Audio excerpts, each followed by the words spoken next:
rya shami ryatewe kuri we, ni ukuvuga ngo ryumvise ijambo rye, hanyuma none ariko ryanze kwezwa, ryanze kurigenderamo. Bararyumva ariko ntibarigenderamo, ntibakora icyo ijambo rivuga. Abo ngabo rero aravuga ngo ayo mashami yose azuma. Ntabwo azaguma kubona amakakama, kuko amakakama n'ubwo buzima bw'ijambo rye aribyo yise amakakama, arizo za save zigendagenda mu mashami ahantu hose. Noneho niyo mpamvu ayo mashami azacibwa. Urumva azaba yumye, ayo yose azacibwa. Urumva muri no texto ntoya yavuze ibyiciro byose birebana no gukizwa kwacu, bikanageza ku rubanza rw'iteka, aho avuze ko aya mashami yose azacibwa kandi bakazayakusanya yose akajya mu muriro. Iyo ngiyo akaba ariyo destin cyangwa aricyo cyerekezo cy'abantu bose banga kwezwa n'ijambo rya Kristo, cyangwa banga kwezwa na Kristo kuko ari we jambo, banga kugendera mu nzira, banga kwakira ubuzima yaje kuduha. Atari uko bacibwa iteka y'ibikorwa byabo akomutere nk'uko tubivuze, ahubwo ni ukuvuga ngo nta bugingo bafite kuko banze kwikonekita ku bugingo bw'iteka. Rero baba bapfuye, nk'uko n'ubundi umuntu uyu munsi utamufite n'ubundi ni umupfu, nk'uko yabwiraga wa musore wari wamukurikiye ati reka abapfu bajye guhamba abapfu babo. N'ubundi wanze kwikonekita ku bugingo uri umupfu. Rero ntabwo ndabasuje mu izina ry'umwami wacu Yesu Kristo. Amazina yanjye ni Ingabire Clemence. Nkaba nshimiye Imana ku bwanjye no ku bwanyu mwese kuko tubashije kugira ngo twongere duterane kuri uyu murongo. Imana nihabwe icyubahiro kandi ihimbazwe kuba twese ijisho ryayo rituriho kugira ngo ibashe kutugirira neza. Reka dutangire dusenga Imana, dukomeze kuyisaba kugira ngo ukomeze kubana natwe mu izina ry'umwami wacu Yesu. Nyiribihe bidahinduka mu izina rikomeye rya Yesu Kristo. Mana, nanone duteye iteka kugira ngo twongere turire ku meza yawe mwami wanjye, dusangira umutima watugeneye, umutima w'ubugingo, ari ryo jambo ryawe databuja ribasha kudutunga muri iki gihe cy'urugendo, nibyo kurya by'umwuka bitunga umuntu wacu w'imbere. Ndakwinginze mwami wanjye kugira ngo utere abumva apeti yo kugira ngo bashobore kubyakira, kandi mwami wanjye uhe buri wese digestion kugira ngo ashobore kubyinira no kubisuzuma no kubyakira kugira ngo bigirire neza ubugingo bwe. Ndabisabye mu izina rikomeye ry'umwami wacu Yesu Kristo, amin. Ijambo ko dusangira uyu munsi ni ijambo riri mu butumwa bwiza bwa Yohana igice cya 15. Turiga ku murongo wa mbere tugeze ku murongo wa 8. Ni ijambo nahaye umutwe w'amagambo uvuga ngo Yesu muzabibu w'ukuri. Yesu muzabibu w'ukuri. Ni ijambo Yesu abavuga ko ari muzabibu w'ukuri. Reka tubanze tuhasome iyo chapitre, hanyuma abariyo dupartaja. Imana ibagirire neza. Ni igice cya 15 cy'ubutumwa bwiza bwa Yohana. Nasubize ko nsoma ku murongo wa 1 kugeza ku murongo wa 8. Haravuga ngo Yesu acira abigishwa be umugani w'umuzabibu n'amashami yawo. Murongo wa 1: ndi umuzabibu w'ukuri kandi data ni nyirawo uwuhingira. Ishami ryose ryo muri rye ritera imbuto arikuraho, iryera imbuto ryose aryanganyaho amahage yaryo ngo rirusheho kwera imbuto. None mumaze kwezwa n'ijambo nababwiye, mugume muri jye nanjye ngume muri mwe. Nk'uko ishami ritabasha kwera imbuto ubwaryo ritagumye ku muzabibu, niko namwe mutabibasha nimutaguma muri jye. Ni jye muzabibu w'ukuri, namwe muri amashami. Uguma muri jye nkaguma muri we, uwo ni we wera imbuto nyinshi, kuko ari ntacyo mubasha gukora mutamfite. Umuntu utaguma muri jye ajugunywa hanze nk'ishami ryumye, maze bakayateranya bakayajugunya mu muriro agashya. Nimuguma muri jye amagambo yanjye akaguma muri mwe, musabe icyo mushaka cyose muzagihabwa. Ibyo nibyo byubahisha data, nuko mwera imbuto nyinshi mukaba abigishwa banjye. Yesu abaho umugisha, ariko ugumuha afungure ko niyo chapitre tugiye kwifashisha mu byo tugiye kumva. Ni kuvuga ngo Yesu yigise hano ko ari umuzabibu, hanyuma atubwira ko natwe turi amashami ku muzabibu. Mwibuke ni muri ya mvugo ajya avuga igihe cyose yavugaga kugira ngo abafarisayo abatarahawe kumenya ubwiru bw'ubwami bw'Imana ngo bazajye bategera bumva amagambo ariko be kuyasobanukirwa bitegereze ibikorwa ariko bukumenya ibyo ari byo. Ariko twebweho twahawe kumenya ubwiru bw'ubwami bw'Imana. Niyo mpamvu dushobora kumenya ibihishe inyuma ya ririya jambo yashakaga kuvuga. Muribuka ko abigishwa bamubaje ngo kukivugira mu migani ibintu ntibyumvikane, ati mwebwe mwahawe kumenya ubwiru bw'ubwami bw'Imana muri bushobore kubyumva. Reka tubanze turebe umuzabibu mu byanditswe byera ubushaka gusobanura iki. Ndifashisha imirongo ahantu hatatu honyine nubwo huzuye muri Bibiliya henshi. Ugiye nko mu gitabo cy'Itangiriro ibice 49, wenda ugasoma nk'umurongo wa 8 ukageza ku murongo wa 11, aho Yakobo aba araga abahungu be 12 bose arimo baraga. Yakobo yavuze uwa mbere Rubeni, avuga Simeyoni, avuga Levi, ageze ku wa 4 ari we Yuda, hanyuma aramuvuga gutya.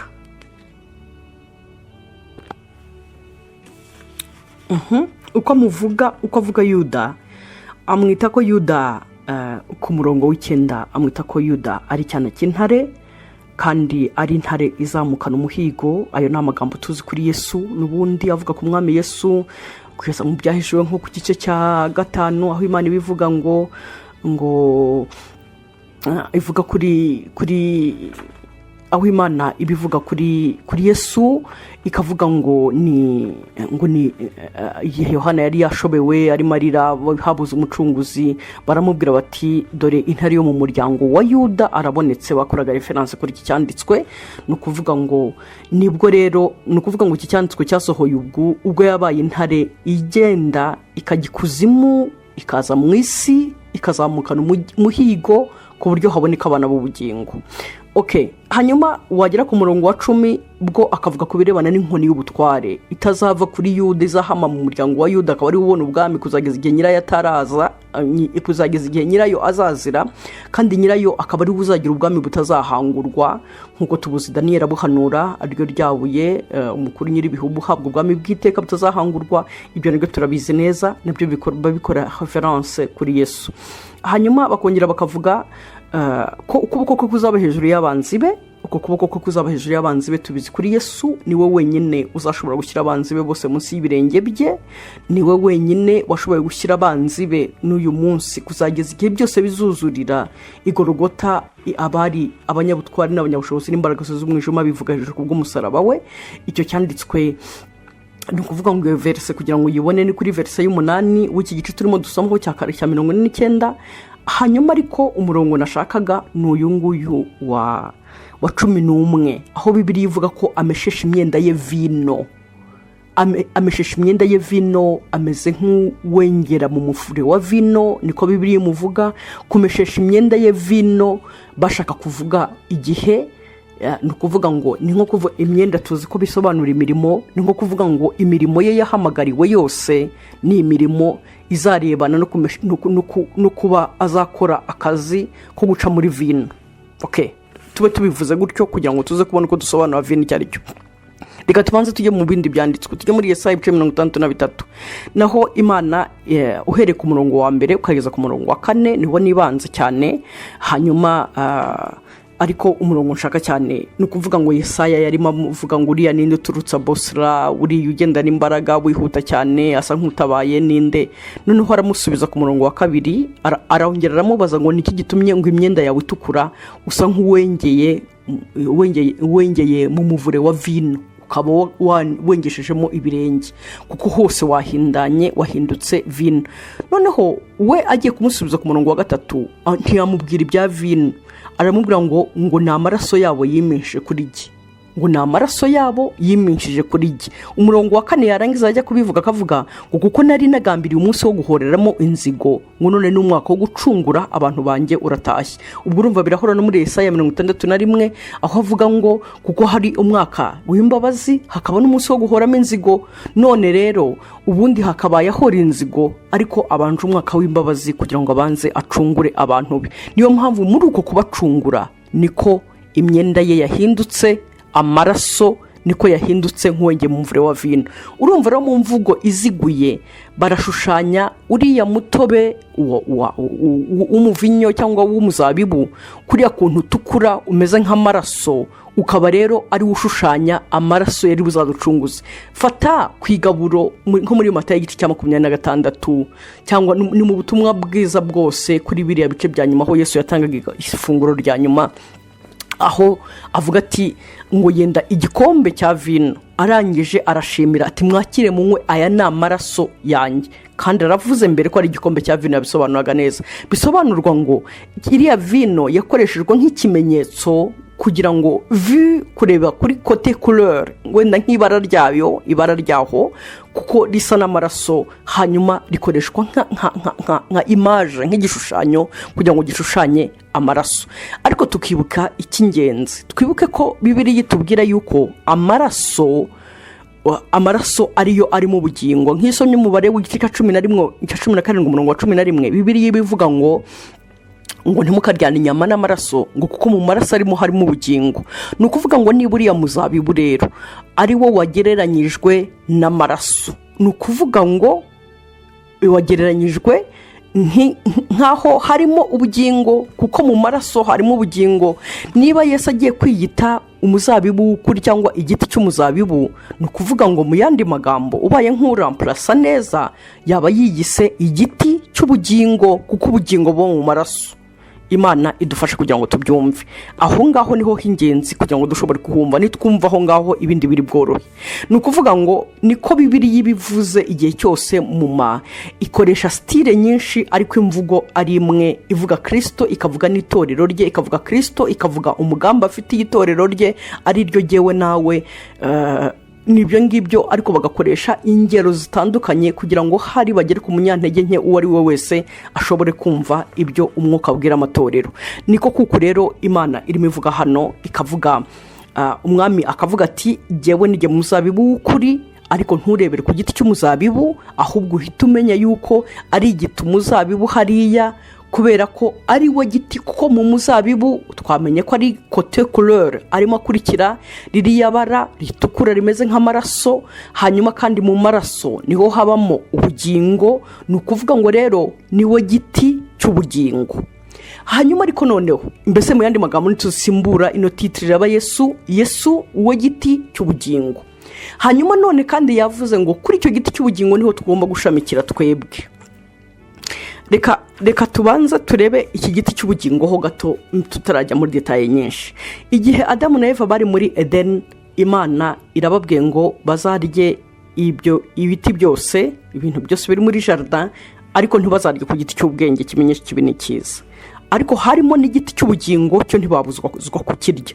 Ahubwo bariye kuri cya giti cy'ubwenge basohorwa mu Edeni kugira ngo badasingira bakarya ku giti cy'ubugingo kandi batakibikwiriye. Ni ukuvuga ngo rero bari basanzwe bakirya, none kuko bariye kuri kiriya cyabujanyijwe ntibacyemerewe kurya ku giti cy'ubugingo. Niyo mpamvu Imana yongera kudusaba nanone kumva iby'umwuka abwira amatorero kugira ngo dushobore kurya ku giti cy'ubugingo. Urugero ni nko mu Byahishuwe igice cya 22 umurongo reka dusome kwanza umurongo wa 2 w'Ibyahishuwe ku murongo wa 7, igice cya 2 umurongo wa 7 cy'Ibyahishuwe, aho Imana yarimo ivugana na Yohana, aramubwira ngo ufite ugutwi niyumve iby'umwuka abwira amatorero, unesha nzamuha kurya ku mbuto z'igiti cy'ubugingo kiri muri paradizo y'Imana. Cyo ntabwo kiva muri paradizo ngo kize kudusanga hanze ya paradizo, ahubwo nitwe dusubira muri paradizo kugira ngo tujye kurya ku giti cy'ubugingo. Hanyuma condition rero atunesha nzamuha kurya ku mbuto z'igiti cy'ubugingo kiri muri paradizo y'Imana. Mu yandi magambo, nzamuha kugira ubugingo bw'iteka, apana ubugingo bushira, ahubwo ubugingo butazashira n'umunsi n'umwe. Ariko kugira ngo ubwo bugingo butazashira n'umunsi n'umwe, nanone bikaba bituruka kukuba uzagumurya kuri cya giti cy'ubugingo. Ni ukuvuga fata urugero mu Bakorinto ba mbere igice cya 15 umurongo wa 45, aho Imana ivuga nguko niko byanditswe ngo umuntu wa mbere ari we Adamu yabaye ubugingo buzima, naho Adamu wa nyuma ari we Kristo yabaye umwuka utanga ubugingo. Murumva Adamu yararemwe ahinduka ubugingo buzima, hanyuma ariko Kristo we ari we Adamu wa nyuma we ni umwuka utanga, we aratanga ubugingo. Bisobanurwa ngo we ni regenerateur, araguma atanga ubugingo. Nuba rero ucometse kuri we, uri ishami kuri we, uzaba ufite ubugingo butazashira n'umunsi n'umwe. Ariko wowe nuba uri wenyine, ubwo bugingo bwawe buzashira kubera yuko budacometse kubutanga bya buri gihe. Reka ntanga akagero kari banal. Iyo uguze telefone ibirimo bateri, iba byose bihari, yenda banayiguhaye iri charge tout est fait, ibintu byose. Ariko ntabwo bihagije. Telefone irimo irakora imeze neza, ariko ukeneye rero no kujyana chargeur kandi ukajya usharja iyo bateri yawe, hanyuma kugira ngo telefone yawe izakomeze ifunction. Uko niko Imana yaremye umuntu, yaremye Adamu wa mbere ari ubugingo buzima, akura ku bugingo nyakuri, hanyuma ashyirirwaho igiti cy'ubugingo kugira ngo agicomekweho, ahora arya ku mbuto zacyo, ahora asangira amakakama yacyo cy'igiti cy'ubugingo, kugira ngo ubwo bugingo bwe buhoreho iteka ryose. Niyo mpamvu igihe yasohotse muri Eden, aribwo rero Bibiliya ivuga ngo arapfa. Gupfa niko kwatangiye, kuko atandukanye n'ubugingo cyangwa n'ubuzima bw'iteka. Noneho rero niyo mpamvu Yesu avuga ati rero ni jyewe giti cy'ubugingo. Ubwo rero ndiye giti cy'ubugingo, umuntu wese ari oblige, ushaka kubaho, ushaka ubugingo, ari oblige yo kuza kuba ishami kuri jyewe. Nabe ishami kuri jye azaguma asangira amakakama ariyo y'ubugingo yanjye buri gihe, hanyuma kugira ngo ahamane ubugingo butazahanguka, ubugingo atazamburwa. Ati naho ishami ryose ritari ntacyo mwabasha gukora mutamfite, iryo shami naryo turaje turivuge ubundi. Reka maze ndangize mvugeho kuri indi mirongo kuri iki giti cy'ubugingo. Iki giti cy'ubugingo aricyo gisobanura Yesu. Umurongo yisomye mu byahishuwe igice cya kandebe, igice cya 22 umurongo wa 1 kugeza kwa 2, aravuga ngo nyereka uruzi rw'ubugingo rubonerana nk'isarabwayi ruva ku ntebe y'Imana n'umwana w'intama. Mwibuke anavuga ku muzabibu yavuze ngo ni data niwe nyirawo uwuhingira. Ariko nanone iyo bavuga ku ruzi rw'amazi y'ubugingo, ni mwibuke Imana igitubwira ngo twebwe twanze isoko y'amazi y'ubugingo, hanyuma tujya kwicukurira ibitenga bidashobora guholdinga amazi. Ni ugushaka ubugingo butari connected ku bugingo nyakuri, ni ugushaka amazi adaturuka ku ruzi nyakuri. Urumva niyo mvugo Imana irimo ivuga hano, ngo urwo ruzi rero ngo rutembera mu nzira nyabagendwa hagati, rutembera mu nzira nyabagendwa hagati, hakurya no hakuno y'urwo ruzi hari igiti cy'ubugingo cyera imbuto z'uburyo 12, cyera imbuto z'uburyo bumwe uko ukwezi gutashye, ibibabi byabyo bikaba byarakizaga amahanga. Ni ukuvuga ngo iki giti gihora cyera, ntabwo kijye kihagarika, kandi noneho buri kwezi kiba gifite change, kidukura mu bwiza. Ntabwo ushobora kuba ugicometseho ngo umere nk'uko wari umeze kera, ahubwo buri kwezi uba wakuze, wagize indi change, wavuye mu bwiza bumwe wageze mu bundi kuri iki giti cy'ubugingo. Hanyuma yasobanuye, reka turebe passage hariya twasomaga mu butumwa bwiza bwa Yohana, turebe uko arimo avuga uburyo inzira yo kwikonekta yo kuba ku giti cy'ubugingo, kuko nicyo cy'ingenzi kugira ngo tubimenye. Kujya ku giti cy'ubugingo bisaba iki? Yavuze ati ndi umuzabibu w'ukuri kandi data ni nyirawo uwuhingira. Ishami ryose ryo muri jye ritera imbuto, ni ukuvuga ngo hari ikibazo cyo kwera imbuto cyangwa kutera. Iritera imbuto arikuraho, iryera imbuto ryose aryanganyaho amahage yaryo ngo rirusheho kwera imbuto. Ubwo ni question niyo kwera imbuto. Noneho umurongo wa 3 aravuze ngo none mumaze kwezwa n'ijambo nababwiye. Urumva icyo arimo avuga kirebana no kwera imbuto ntabwo ari ibintu ukora bindi bidasanzwe, ahubwo ni ukugira ndabisobanura gute kugira ngo byumvikane. Kwera imbuto ni ugushobora kuba aravuze ngo dore none ishami ryose ryakabaye riri kuri rye ritera imbuto arikuraho rikacibwa, iryera imbuto aryanganyaho amahage kugira ngo arusheho kwera neza. Ati none mumaze kwezwa, uku kwezwa yavuze ntabwo ari ukwera byo ku porte de fruit, ahubwo ni ukwera kuba sanctifié, mumaze kwezwa n'ijambo nababwiye. Ni ukuvuga ngo iki giti uburyo uhinduka igiti cy'ubugingo, Yesu Kristo niwe jambo. Wumva ijambo rye, waryumva iryo jambo waryakira muri wowe, rikagutunganya, rikaguteshura ku ngeso zawe, rikaguteshura kuri kamere zawe, rikaguteshura ku byahoze ari indamu zawe mbi z'ibyaha, kugira ngo wadobute iki jambo ry'Imana rikubwira. Hanyuma ibyo ngibyo rero iyo ubikoze nibyo bituma wezwa, iryo jambo riba ryarakwejeje, uteze biguturutseho ahubwo biturutse kuri rya jambo. Uko rero akaba ari ko yise kwera imbuto, ari nabyo Yohana nawe yavugaga igihe cyose.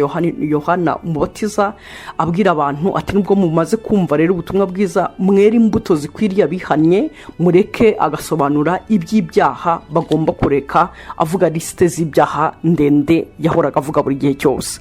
Ni ukuvuga ngo uku kwera imbuto nta handi bitangirira, ahubwo ni ukuba nk'uko ijambo wize ryakubwiye. Ibyo ngibyo bikaba wabanza uraryumva rimenya, none ryaguhinduye, none urakora iby'ijambo ryakubwiye, ntabwo ugikora ibyo kamere yawe yakubwiraga.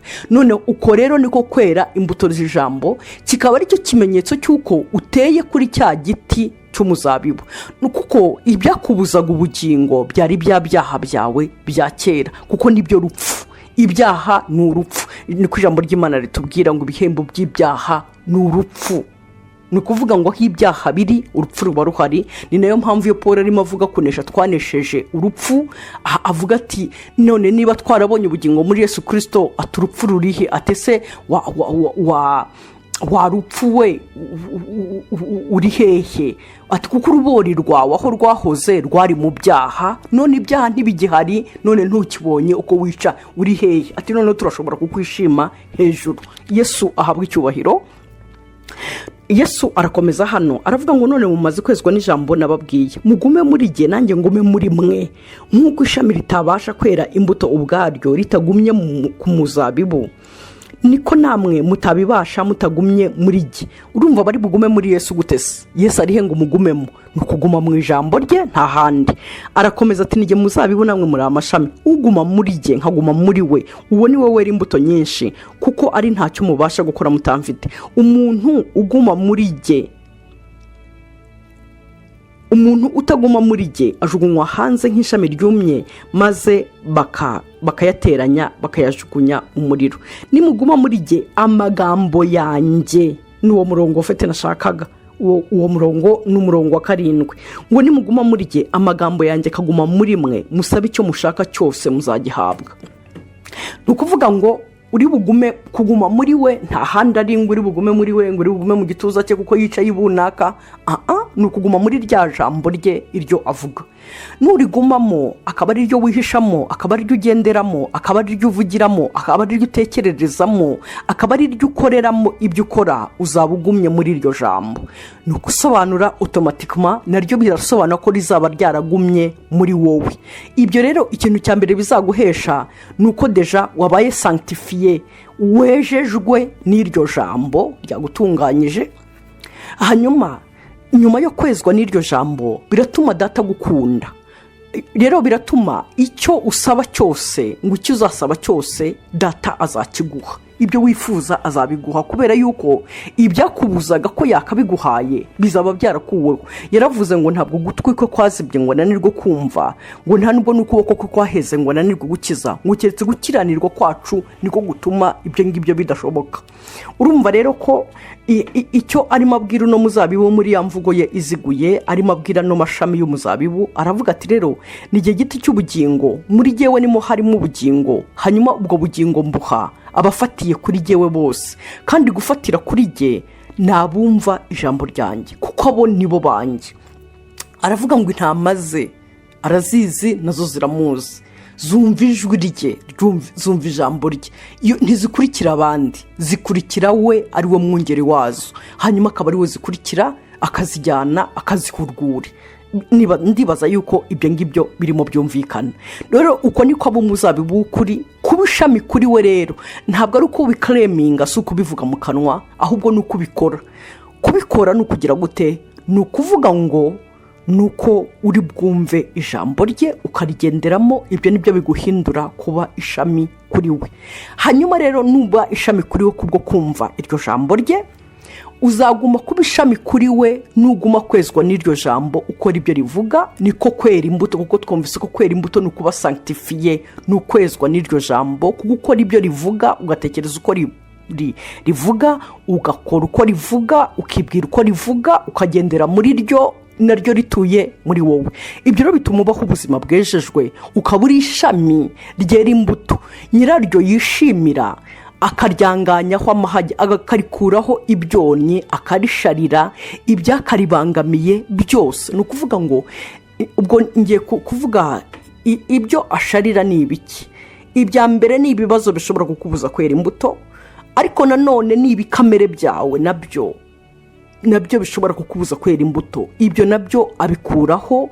N'ibintu byose byarinda muzawe Yesu abona ko bikwiye kuba igihombo, ibyo nabyo byose azabigushariraho, abigukureho, kugira ngo were imbuto uzere ku bwinshi. Hanyuma rya shami ryatewe kuri we, ni ukuvuga ngo ryumvise ijambo rye, hanyuma none ariko ryanze kwezwa, ryanze kurigenderamo. Bararyumva ariko ntibarigenderamo, ntibakora icyo ijambo rivuga. Abo ngabo rero aravuga ngo ayo mashami yose azuma. Ntabwo azaguma kubona amakakama, kuko amakakama nubwo buzima bw'ijambo rye aribyo yise amakakama, arizo za save zigenda mu mashami ahantu hose. Noneho niyo mpamvu ayo mashami azacibwa.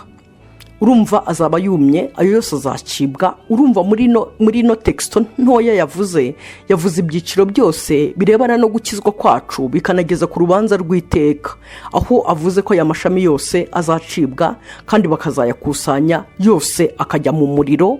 Iyo ngiyo akaba ariyo destin cyangwa aricyo cyerekezo cy'abantu bose banga kwezwa n'ijambo rya Kristo, cyangwa banga kwezwa na Kristo kuko ari we jambo, banga kugendera mu nzira, banga kwakira ubuzima yaje kuduha. Atari uko bacibwa iteka y'ibikorwa byabo akomutere nk'uko tubivuze, ahubwo ni ukuvuga ngo nta bugingo bafite kuko banze kwikonekita ku bugingo bw'iteka. Rero baba bapfuye, nk'uko n'ubundi umuntu uyu munsi utamufite n'ubundi ni umupfu, nk'uko yabwiraga wa musore wari wamukurikiye ati reka abapfu bajye guhamba abapfu babo. N'ubundi wanze kwikonekita ku bugingo uri umupfu. Rero ntabwo ushobora kubona paha cyangwa umurage ku buzima bw'iteka, kandi nyine uri umupfu.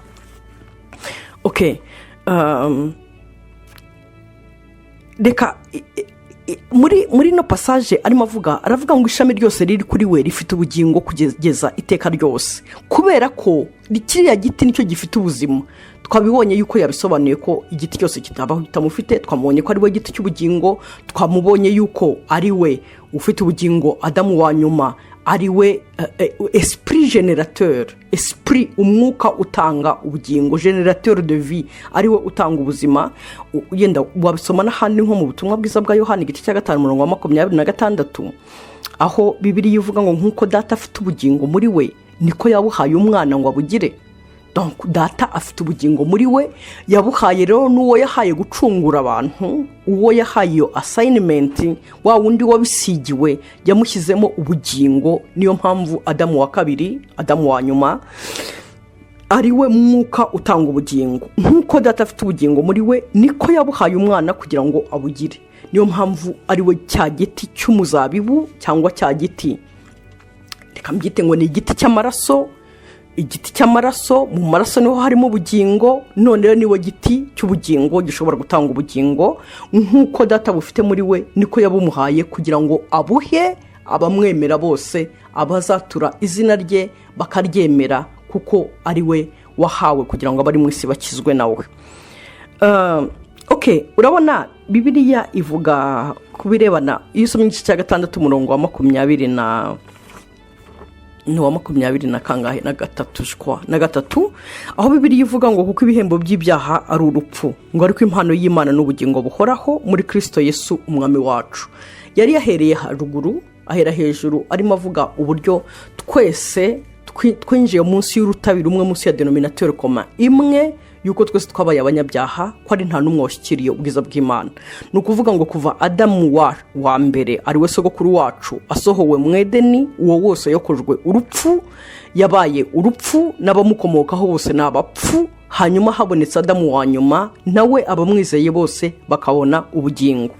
Noneho rero nibyo rero asobanura yageze ku murongo wa 23 akavuga ngo kuko ibihembo by'ibyaha, icyabaye ibihembo by'ibyaha byari urupfu, ngo ariko impano y'Imana n'ubugingo buhoraho, ariko ubwo bugingo buhoraho nta handi buri muri Kristo Yesu, muri wa muzabibu uhagaze. Bikaba bisaba ngo wowe nanjye tujye kuba amashami yaho.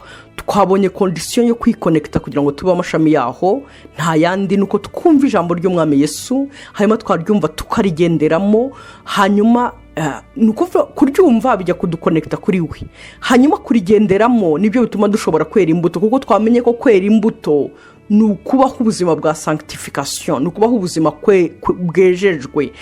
Kuri wa murongo wa 3 aho yavuze ati nuko rero mumaze kwezwa n'ijambo. Uko kwezwa n'ijambo rero niko kwera imbuto, hanyuma wera imbuto nyinshi ni unezeza Data, utera imbuto nawe agomba guhwanyurwa kuko aba ari ishami ryumye. Okay,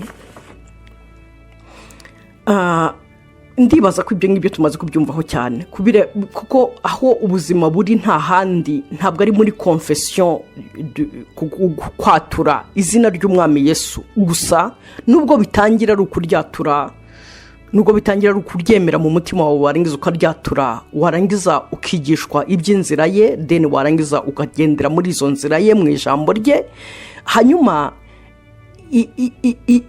ibiguhesha ubuzima, ubwo buzima bituruka muri connection. Nibyo twavuze nta bindi. Reka twifashishe undi murongo umwe wo muri n'ubutumwa bwiza bwa Yohana igice cya 6 umurongo wa 63 aho Bibiliya ivuga ngo umwuka ni utanga ubugingo. Mwibuke Yesu yavuze aho twasomye mu Bakorinto ba mbere igice cya 15 umurongo wa 45 havuze ngo Adamu wa mbere yari ubugingo buzima, yari une vivante, ariko Yesu Kristo ni esprit vivifiant, ni umwuka utanga ubugingo.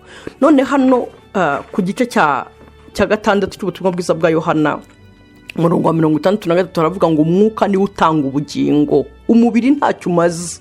Donc umubiri ntabwo ari regenerateur, umubiri ntabwo ushobora kuguma ufite ikimenyetso cy'ubuzima ariko ntufite ubuzima, kuko ubuzima bundi n'ubwiteka. Ntabwo rero umubiri ufite ikimenyetso cy'ubuzima. Niyo mpamvu yavuze ati umubiri ntacyo umaze, ariko umwuka ni utanga ubugingo, kandi uwo mwuka ni wo Kristo ari we. Aravuga ngo rero amagambo mbabwiye niyo mwuka kandi niyo bugingo. Ya magambo, rya jambo ryo Kristo ariyo, rigizwe n'amagambo atubwira, atwigisha, niyo ari mu mwuka, niyo ari mu bugingo. Niyo mpamvu rero nuyakira hanyuma ukayagenderamo, niko uba uba ishami ku giti cy'ubugingo, niko uba ishami kuri Kristo Yesu, niko uba uwo musangiye ubuzima, musangiye umurage w'ubugingo, hanyuma nawe ugafatiraho ako kanya, kuko aravuze ngo amagambo babwira ni wo mwuka kandi ni wo bugingo. Rero urahita uhinduka umwuka kimwe nawe, hanyuma kandi ugira ubugingo bw'iteka hamwe nawe. Ubu utakiri icyaremwe cy'ubugingo gusa, ahubwo ibi cyaremwe cy'umwuka, kuko icyaremwe cy'ubugingo gusa, ubugingo ni ubuzima bw'inyama, ariko ubugingo bubaho iteka. Esprit, umwuka ubaho iteka, utari muri dependance y'umubiri, utari muri dependance y'ubugingo, ahubwo ubugingo, umwuka ubaho iteka ryose. Nibyo rero avuze ati rero kugira ngo mushobore kubaho iteka ryose, nuko mumenya yuko kuba umubiri ntacyo bimaze, ahubwo mwifuze kuba ubugingo. Umwuka ni utanga ubugingo mwifuza, ubuzima mwifuza, kandi amagambo mbabwira niwo mwuka kandi wo bugingo. Mwibuke yavuze ati mumaze kwezwa n'ijambo, kandi ishami ryose ryeje mumaze kwezwa n'ijambo nababwiye, kandi amagambo murimo muranera imbuto ku bw'ijambo. Uko kwera imbuto mubiheshejwe n'ijambo, mubiheshejwe no kwezwa n'ijambo, nicyo gituma murimo mwera imbuto ku bwinshi, kandi noneho icyo ngicyo nicyo cyubashisha data. Hanyuma nanone uwanze kwakira ayo magambo nawe ntiyigeze atungana muri we, niyo mpamvu adasangira amakakama, ntasangira ibyo Kristo ari byo, bwa bugingo bwo muri Kristo ntarimo busangira. Rero aragomba kuba kupe, azakurwaho hanyuma birangire. Twabibonye ko hariya ku murongo wa 3 ko ijambo rye ariryo ridusanctifiya, ariryo ritweza. Iryo jambo rye niryo ridutunganya, ntabwo ritweza kubwo kuryumva gusa, ritweza kubwo kuryumva no kurikora. Kuryumva niryo cya mbere, hanyuma no gukora ibyo rivuga nibyo byonyine bitubyarira sanctification, biduha kwezwa. Hanyuma bikaba aribyo Bibiliya ivuga. Rero kwera imbuto twabibonye. Hanyuma mbaye nk'ukora senteze hano kugira ngo ushobore kubibona, ni ukuvuga ngo kwera imbuto ni ukwakira ijambo rya Kristo rikakwezuza, uraryakira hanyuma ukabaho nk'uko ijambo rivuga, hanyuma ukaba wejejwe. Uriya murongo wa 3 nk'uko uvuga, n'umurongo wa 7 ukaba ushoboye kwera imbuto ku bwinshi. Reka nifashishe umurongo umwe wa nyuma, hano, hanyuma turashobora kubyumva. Uri muri Apocalypse, reka nkurebe, uri mu byahishuwe igice cya 22, umurongo ni uwa 14 kugeza ku murongo wa 15. Haravuga ngo hahirwa abamesa ibishura byabo, hahirwa abamesa ibishura byabo, kugira ngo bemererwe kwegera cya giti cy'ubugingo, kandi banyure mu marembo binjire muri rwa rurembo. Ngo hanze hazaba imbwa n'abarozi n'abasambanyi n'abicanyi n'abasenga ibishushanyo n'umuntu wese ukunda kubeshya akabikora. Liste y'ibyo ni ndende y'abagize igikundi kiba hanze. Ni ukuvuga ngo hari mu rurembo indani, ariko hari n'abandi bazaba hanze y'ururembo. Abo ngabo rero yahereye ku mbwa. Iyo bavuga imbwa ntabwo ari izi mbwa zimoka hano hanze. Muribuka abo Paul yitaga imbwa, urumva, muribuka abo Paul yitaga imbwa. Ntabwo ngiye kujya muri detaye. Ni ukuvuga ngo imbwa bari abanyedini badashaka gukizwa, bafite inyuguti yonyine ariko badashaka ubuzima bw'iyo nyuguti. Nibo yavuze ngo izo mbwa avuga zari zaraje gusenya itorero ry'Abagalatiya, ziraza zibasubiza mu nyuguti, bareka ubuzima bw'inyuguti. Hanyuma arangije rero abonye yuko bataye agakiza bakajya mu nyuguti gusa, nibwo Paul yavugaga ati izo mbwa muzazitera umugongo. Ni ukuvuga ngo rero iyo avuze ngo hanze hazaba imbwa, urumva aho ahereye. Ni ukuvuga avuze imbwa, avuga abarozi, avuga ibindi by'ibyaha. Ni ukuvuga ngo hanze hazaba abanyabyaha bose, habeho n'abanyanyuguti bamenye inyuguti ariko batigeze bakora iby'inyuguti ivuga. Ni ukuvuga ngo bumvise ijambo ry'Imana ariko noneho ntibakira ubuzima bwaryo, kuko ubuzima bwaryo ni ukurishyira mu bikorwa, nibyo bituma rigira ubuzima muri wowe. Imana idufashe kugira ngo tubyumve. Yavuze ngo hahirwa abamesera ibishura byabo kugira ngo begere cya giti cy'ubugingo. Mwabyumvise yuko iyi sanctification, uku kwezwa, niko gutuma dushobora kuba ku giti cy'ubugingo, kandi twahaba tutazahwanyurwa n'umunsi n'umwe, ahubwo data nezerewe nuko twera imbuto uko bukeye uko bwije, kuko buri mwaka, buri kwezi hera diversifite, cyangwa ukwera imbuto gutandukanye kugiye gutandukana. Hari iz'ukwezi gushize sizo zingana n'iz'ukwezi, sizo zizamera nanone n'ukwezi gutaha, kuko tuva mu bwiza tujya mu bundi muri Kristo Yesu. Tuba turimo dukura. Ibyo twakoraga kera sibyo tuba tugikora, ibyo wakoraga mu kwezi gushize noneho n'ibyo ukora muri uku sibyo uzaba ukora gutaha, uzaba wimproviye nanone wageze mu bwiza buruta ubundi. Voilà, iyo ngiyo niyo mvugo y'Imana kuri iki cyanditswe. Ni ukuvuga ngo mbaye nk'ukora senteze kuri no passage twasomye, aho Imana, umwami Yesu arimo avuga ati nige muzabibu w'ukuri. Twabonye umuzabibu uwo ari wo, umuzabibu ko kubera ririya bara bakoresheje bavugaga berekezaga ku maraso. Twarebye passage, ni ukuvuga ngo ni nkaho yavuga ati nige maraso nyakuri arimo ubugingo, ushaka ubugingo nige we yaza akarebaho, kuko nige ADN nyakuri mushobora kuza mukikonektaho. Yesu atugire neza kugira ngo dushobore kubyumva. Twibuke ibi ngibi, izi ngero zose Yesu yatangaga arimo avuga. Mwibuke nk'iki gice cya 15 yarimo akivuga mu minsi ye, mu masaha ye ya nyuma yendaga kujya ku musaraba, ariko urumva aracyaguma kwigisha, aguma abwira abantu, akaguma akabwira abigishwa be. Arababwira ati rero nige muzabibu w'ukuri, data ni nyirawo uwuhingira, nta yindi nzira nimwe mufite yo kugira ngo mushobore kubana nanjye na data, nuko muri bube ishami kuri jyewe. Inzira kandi murayizi yo kugira ngo mubishami, nta yindi ni yuko muri bwumva amagambo yanjye, ayo magambo yanjye kuyumva nibyo bibakonekta bikabahindura ishami kuri jye. Hanyuma mwamara kuba ishami kuri jye mukarwana kugira ngo muhame muri ishami rishobore gufata. Ikirifatisha si ikindi, nuko muri bwera imbuto z'iryo jambo. Biratuma iryo shami rifata ridashobora guhwanyurwa, kandi biratuma iryo shami rifata riguma gusangira amakakama, kuko risangira ibyo ndibyo bikaba muri wowe. Hanyuma bituma iryo shami riguma ritoshye igihe cyose, riguma rifite ibibabi ritoshye rimeze neza ritumye. Kutumva amagambo Imana umwami Yesu atubwira, kutumva ubutumwa bwiza, ijambo ry'ubutumwa bwiza uyu munsi, nibyo bituma rero uyu munsi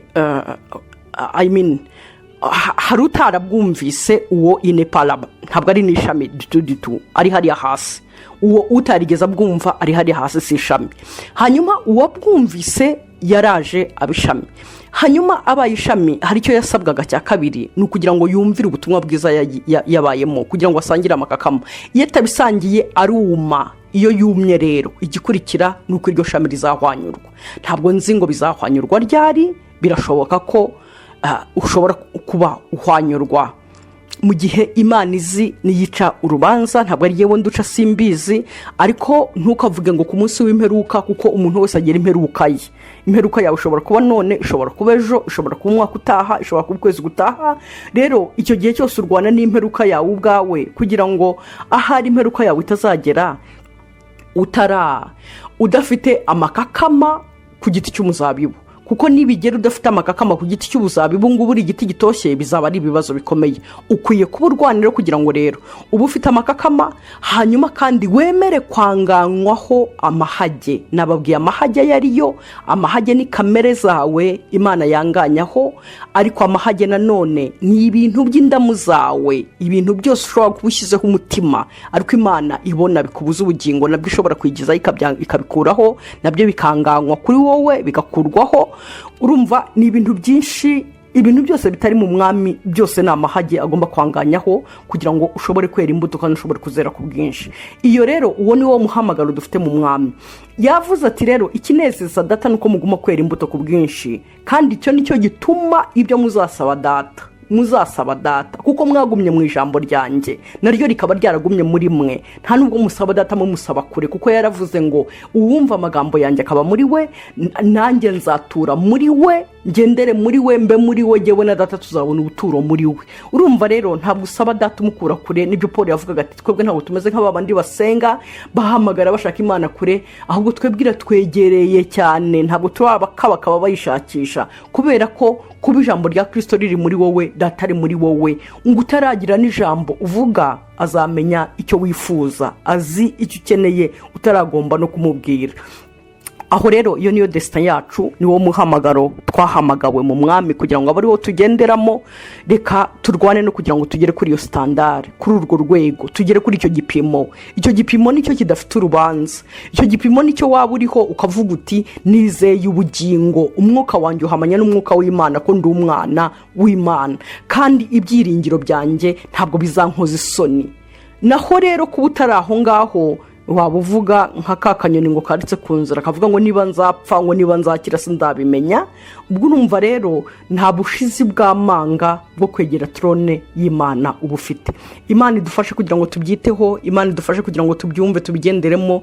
Murakoze cyane, reka dusoze dusenga. Data mu izina rya Yesu ndagushima kubw'ijambo ryawe, ndagushima uburyo urisobanura mu matwi y'abaryumva mu izina rya Yesu, kandi ndagushima yuko uriherekeresha ibitangaza n'ibimenyetso kugira ngo rushobore kutubatura dukure mu bujiji duhe kumenya, kuko waravuze ngo ubwoko bwa burimbutse buze kutamenya, uduhe kumenya icyo umwuka avugana n'amatorero kugira ngo dushobore kuba bazima muri wowe, kandi twiringire ubuzima butazashira bwo muri wowe ubwo waduhereye muri Kristo Yesu.